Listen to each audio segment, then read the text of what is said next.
సీతారాంపురంలోని BJP రాష్ట్ర కార్యాలయంలో BJP రాష్ట్ర మీడియా ఇన్ఛార్జ్ పాతూరి విలేకరుల సమావేశం నిర్వహించారు. ఈ సమావేశంలో ఆయన మాట్లాడుతూ బనకచర్ల ప్రాజెక్టు కోసం కేంద్రం నిధులు కేటాయించిందని, ఈ ప్రాజెక్టును తెలంగాణలో కాంగ్రెస్ పార్టీలు వ్యతిరేకిస్తున్నాయని చెప్పారు. జగన్ మాత్రం వీటిపై ఖండించకుండా మౌనం వహిస్తున్నారని, బనకచర్ల ప్రాజెక్టుపై జగన్ స్పందన ఏంటో చెప్పాలన్నారు.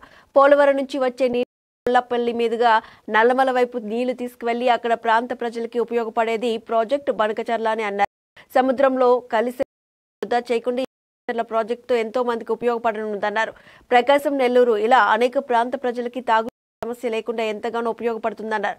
గత ప్రభుత్వంలో మద్యం, ఇసుకలో అవినీతి చేసినట్టు కూటమి ప్రభుత్వంలో ఉండవని చెప్పారు. బాధ్యతాయుతంగా ఉన్నటువంటి వ్యక్తి అలాంటి డైలాగ్స్ వేసి విఘాతోన్నాడని పేర్కొన్నారు. ఈ రాష్ట్రానికి తాగు ఇవ్వాలనే ఆలోచన నీకుందా లేదా? నీ వర్షం చెప్పాలి కదా.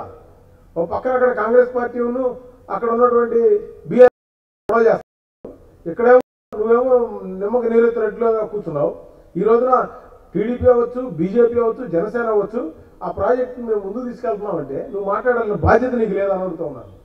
ఈ రాష్ట్రానికి ఒక శనిలాగా మీరు దాపురించారని మేము భావిస్తూ ఉన్నాం. ఎందుకంటే నీకు కనీసం బాధ్యత, ఒక ప్రాజెక్టు గురించి చెప్పాల్సిన బాధ్యత ఉంది. ఈ రోజున పోలవరం అక్కడి నుంచి అంతకుముందు కూడా పటిసీఎం పెట్టినప్పుడు అది వేస్ట్ అన్నారు.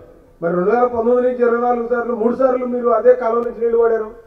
ఇవాళ పోలవరం 2027 జనవరిలో అయిపోతే అక్కడి నుంచి గ్రావిటీ ఫ్లోతో విజయవాడకి నీళ్లు ఇబ్రహీంపట్నం దగ్గరికి వస్తాయి పోలవరం ద్వారా.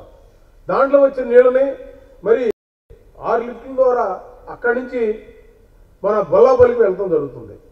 బొల్లాపల్లి అక్కడ 40 అడుగుల మధ్యలో పెద్ద 150 టీఎంసీల వాటర్లు స్టాక్ ఉండే విధంగా